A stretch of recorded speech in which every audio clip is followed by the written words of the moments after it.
for all the great things that we do in modern medicine, I do think one of the more damaging consequences, and I would say unintended consequences a lot of the time, is that we label things as separate. And I personally am moving away from labels because I find that people can often then start to identify with those labels. I appreciate sometimes that can be helpful. A lot of the time, I found it's, oh no, that's why I've got this. I'm my mum had this. I've got X, or I've got Y, I've got Z.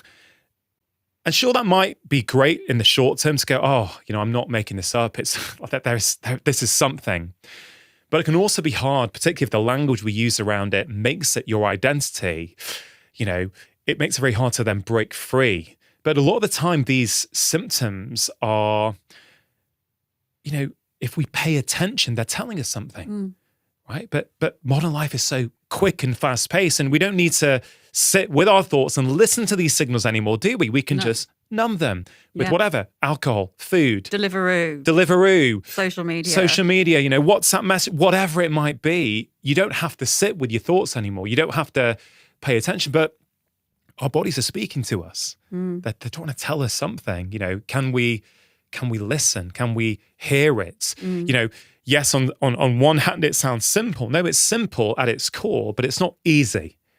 It's not easy because the world is not set up for us to live healthy, happy lives, I don't think.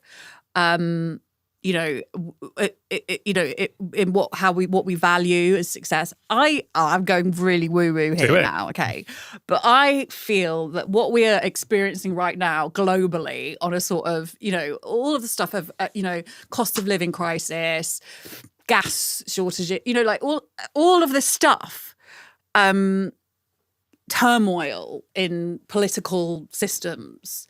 All of this stuff to me is like, if you listen, what are we being told? That none of this way we living our lives does not work. Yeah. It just doesn't. We can't, great. You can look back at the 90s and go, wow, all that, that boom and no bust. But it's not really sustainable. And I don't think we're designed as humans.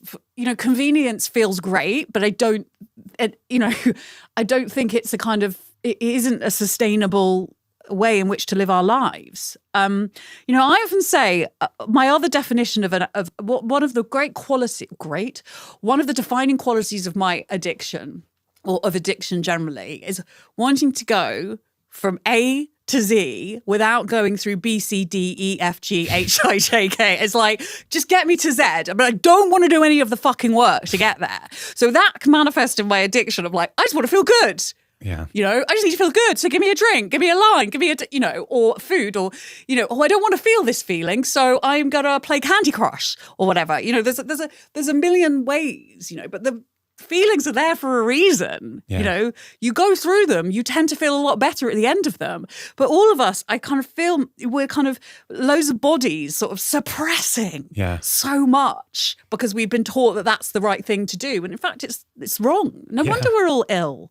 It starts early, I think. It's very hard to pinpoint exact moments, but that inauthenticity that you spoke about, I won't labor this because I've mentioned this on the show before, but as things stand, I can pinpoint it for me to maybe when I was 6 or 7 when I developed the impression, I'm not blaming my parents for this, to be really clear. I think they were just trying to help me and support me and me to be the best that I could be. But I really developed the impression that I'm only loved and worth something if I'm top of the class or I've got full marks. Again, I've unpicked this before on the show, so I'm not going to go into it all in detail. But essentially, I think that was a key moment for me where I realized, not even consciously, that I have to change who I am in order to be accepted. Yeah. And I think I can pretty much relate every problematic pattern in my life. On some level, I can relate it back to who you are is not enough. You have to change who you are in order to be enough. Yeah. And I don't think it's that dissimilar for most people. No. Right? Do you know any? Can you think of any of those pinpoint moments? Yeah, well, I also think it's like, and again, I don't blame my parents at all. Yeah. Do you know what I mean? They're like lovely people, and that thing of like, well, they were literally doing their best. Yeah, just as we are with our just kids. as I am.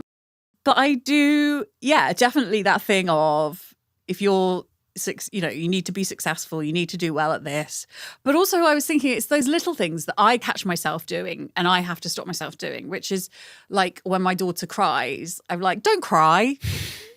Or, she gets angry about, or someone gets angry about something, or, a child gets angry about something, we tend to go, don't be silly. Mm-hmm. And we're, I certainly think that my quest for happy has sort of made me fundamentally really unhappy, because happy obviously is brilliant. It's great, but it's not realistic all of the time. And yet we've been taught that it's like the only valid emotion, And so when we feel anything else, we feel like we're failing in some way. Well, that's just not true, What have you learnt in recovery that has fundamentally changed the way you parent? That children are not extensions of us. I think that, I think in society we're like, oh, our children, they're like mini me, they're like little versions of us. And we always ask that question, don't we? How does your child, take after the mum, and how do they take after the dad or whatever? And what I'm more interested is how my daughter is just herself. Yeah. But recovery has also taught me that I can't control anything. I can't control anything. I can do my best and I can be there. But I don't know what the future is going to hold. I've only got now. We've only got now, and so just enjoy it, make the most of it. Yeah. I think it sounds really cheesy, and that's okay. Cheese is good, right? Cheese and cliches are always good. Yeah, you get older, you're like, there's a lot of truth to this cliche. Yeah, well, that's why it's a cliche. So I think that's probably the main... and to allow my daughter to feel her feelings. Yeah. It's hard though, isn't it, sometimes, because you fall into that pattern, or you think, oh, that's what my mum said to me, and before you know it, you've repeated it. Yeah. But I certainly think we shouldn't be beating ourselves up about it. Just even having that awareness to go, okay, next time that happens, I'm going to try not to respond in that way. Yeah. Even that, I think, is one of the most helpful things for me as a parent, is not beating myself up and just going, yeah, you know what, you could have handled that better. Also, next time I will try to. And also maybe owning it. Yeah, totally. And telling them. Yeah. Because then they're like, oh, look, my parents made mistakes and it was fine, and we move on. We go again. You're well known for running marathons, right? And you really are. Like, imagine someone told you that at 20, you'd be But what I find fascinating about that is, and maybe this fits in with this kind of extreme nature. It's like, I don't know how physically active you were prior to running marathons. Maybe you could elaborate on that. Not at all. So, again, there's a pattern, isn't there? To go from not being physically active to going all in to doing 26.1, 26.2, I should know by now. 26.2. 26.2 miles. It seems quite a big leap. Yeah. I'd love to hear about your experiences. Why did you start running a marathon? Why did you do it in your underwear? Yeah. And having personally had my own life change from being challenged to do a marathon, the London Marathon, I actually think pretty much anyone can probably do it, even though they don't think that. Well, yeah, I mean, if we were, I remember someone saying to me, if we were to say, our child is 26.2 miles away right now in need of help, we'd get up and we'd go and get there. If we had to walk or run there, we would. The story of how I ended up signing up to do a marathon is like, I'd like to say it was kind of out of the goodness of my heart and to better myself. But I got invited along to the launch of Heads Together, which was the Prince and Princess of Wales's mental health thing, which campaign, which they did with Prince Harry. And it was 2016, and I was invited along to the launch of it as someone who was talking in the press about them, mental health. And I got introduced to the Princess of Wales, then the Duchess of Cambridge, and I like your name dropping here. It's yeah, good. yeah. I'm good. Very impressive. I'm good. Sorry. And she said. She was talking about how Heads Together were going to be the official charity of the London Marathon in 2017. And I said to her, are you going to do the marathon? And she said, oh, no, I can't, security and all that, because it's quite difficult to secure 26.2 miles, right? And I went, well, if I can do a marathon, you can. And I was like, I don't know why I've said that, because I've never done a marathon. I've eaten a marathon. That was it, before they got changed and their name to Snickers. And then the guy standing next to her from Heads Together was like, you're going to do the marathon then? And I was like, I'm going to do the marathon, I guess. So I signed up. And I guess also part of me was like, if I do this marathon, maybe I'll stop drinking so much. So just paint us a picture. Where were you at that time in your life? You're successful, you're an author, you're a journalist, but you are a full-on alcoholic at that time? Yeah. I mean, but what the word functioning alcoholic. Yeah. I mean, I wasn't drinking that morning, but I remember I'd had to take a diazepam to get myself on the train to Stratford to this event. Yeah. So you get so before you know it, people are talking about you doing the marathon, and what you just say, yeah, okay then. Yeah, okay. Because I like a challenge. Yeah. And then I thought, oh, maybe this'll help you cut down your drinking, And it didn't. It was quite kind of shocking, because I remember I'd go out and do like a 10-mile training run on a Sunday, and then I'd drink 10 pints, to celebrate after. Yeah, it was like total. And I loved that first marathon I did. I think because I knew at the finish line there was a bender waiting for me, not a medal, a bender, which I duly went on. But actually, what that marathon did and what running did for me was it taught me a couple of things. First of all, that my body was capable of way more than I've ever given it credit for, right? It could do amazing things. And every weekend, it could do a little more than I thought it could the weekend before. But also that there was this totally different way of living my life. There was another option. I was like, oh my God. I remember I was like, look at all these people getting up on a Sunday morning and running. I couldn't believe it. Wow. And I really loved it. I felt so good. And so I don't think it's no mistake that I finished the London Marathon, went on a bender, and literally crashed into rehab quite soon afterwards, But then the funny thing was, I then did my next London Marathon in 2018, and I was coming up, well, maybe I was just over 6 months sober, I can't remember. And that was the one in the underwear, which was the kind of, because I discovered, I was like, wow, I'm a curvy lady and I can run a marathon, because it hadn't occurred to me that I could. Yeah. So I wanted to show to other curvy ladies, look what's possible, hence running in my pants. And anyway, hands down, that was the worst. I thought it was going to be so much easier because I was sober. I'm healthier. It was absolutely fucking appalling. I hated every moment of it. And I realized that was the power of alcohol in my life, that I had it had fired me through 26.2 miles with a smile on my face, because I knew there was beer at the end of it. And without it there, I was like, what am I doing? It was also do you ever have those dreams where you're being made to redo your GCSEs, your A-levels? But you haven't revised? I don't have those ones. I have other ones, but not those ones. Oh, I have that. And I'm like, but why are you making, but hang on, why am I doing this? I'm 42. And it was like that because the year before had been so much fun. And I was like, why am I doing this again? So yes, that was an interesting lesson. You said that one of the big lessons you learnt after the first one was that, wow, my body is capable of doing so much more than I thought. Mm. Why is that such an important lesson to learn? Well, because our bodies are our homes. I often get asked, one of the things that people say to me a lot on Instagram, I do a lot of posts of on the beach in my bikinis, and I'm a size 18 to 20 or whatever. I jump in the pool, I jump in the sea in the winter or whatever. And people say to me, God, I wish I had your confidence. Right. And I'm like, I don't have confidence. Confidence is a trick. Yeah, it's a total trick. Like no one really has confidence.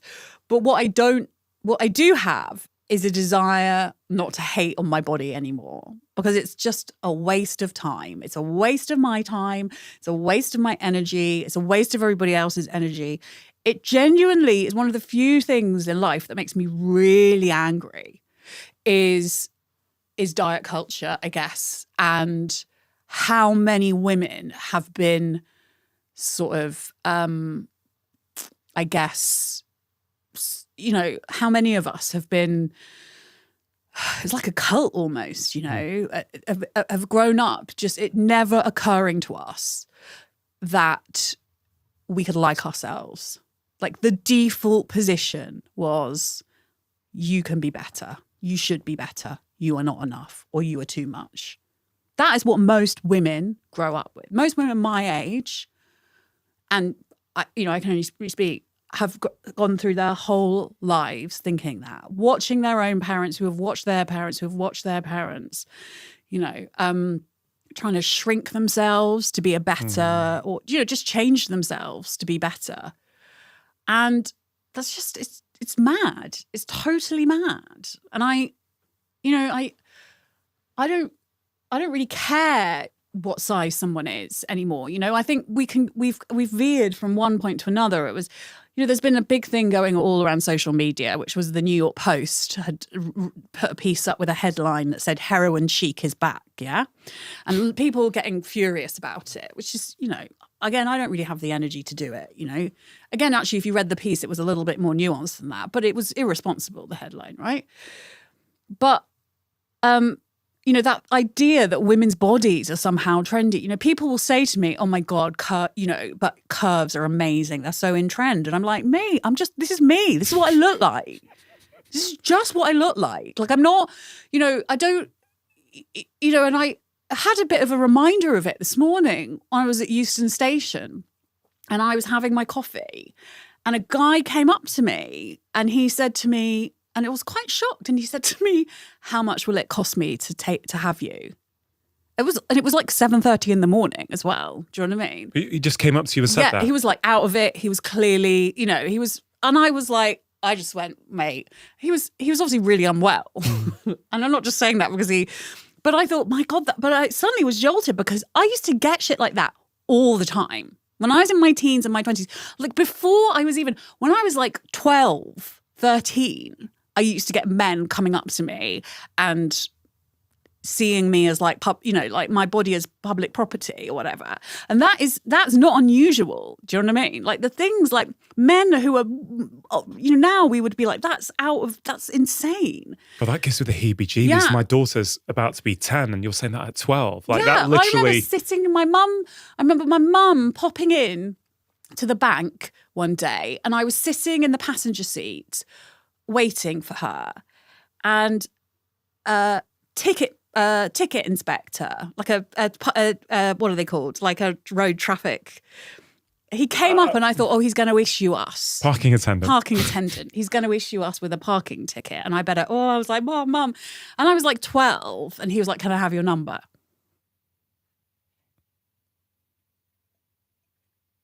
I mean, that is shocking. But that was like the 80s, the 90s, and it was probably the 70s, the 60s, the 50s, you know. And I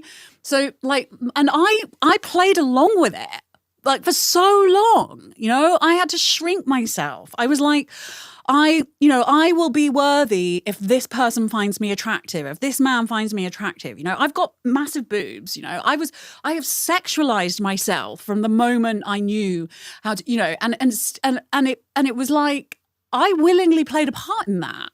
And then what happened was, you know, and I started to stop playing that part in it. Definitely when I got pregnant, you know, so we can look in binary again of like, well, I was really unwell, I was full-blown alcoholic, but I had definitely got this awareness that this was not right.